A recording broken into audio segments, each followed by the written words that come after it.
So now, what does it mean to be anti-British? That's what US President Biden has been accused of in the past 24 hours on a visit to Northern Ireland.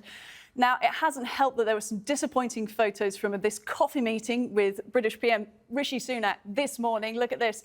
Plus, a video where Biden appeared to move the British Prime Minister out the way to salute a guard last night. Now, today, a White House official actually had to dispel this anti-British accusation.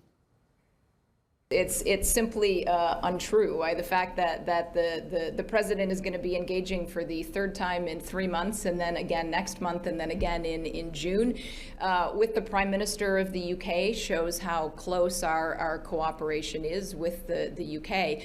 And before that, the president had numerous calls and meetings with Prime Minister Johnson and Prime Minister Truss as well. Now, to some, that response wasn't enough, and it doesn't actually help that Biden has turned down an invite to the King's coronation next month. So what's happening? Is he just not a fan of us Brits?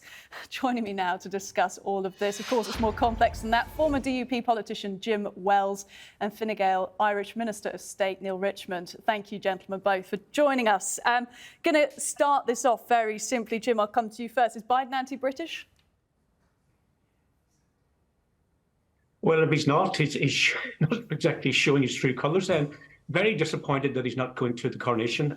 It's traditional for all American presidents to attend that important state event. I have no idea why he couldn't find the time.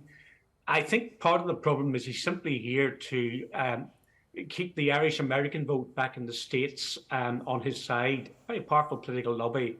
And I think that's the reason he's here, not out of any interest in fostering relationships with Britain or indeed with unionism, just to try and keep that big bloc on board. So, yeah, a wee bit disappointing, to put it mildly, and I think he's knocked Anglo-American relations back a good few years. Just pushing you back a little bit on that argument there, Jim, because I hear the Irish-American vote is what he's garnering, but is it really all that powerful? Is it worth potentially losing friends in Britain, as the accusations were made today, in order to get that re-election chance in 2024 with Irish Americans?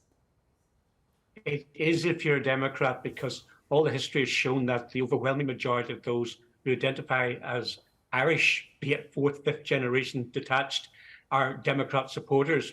So therefore, as Obama did when he came over to Ireland 8 years ago, it is very much focused on the home market rather than anything that's going on in the UK.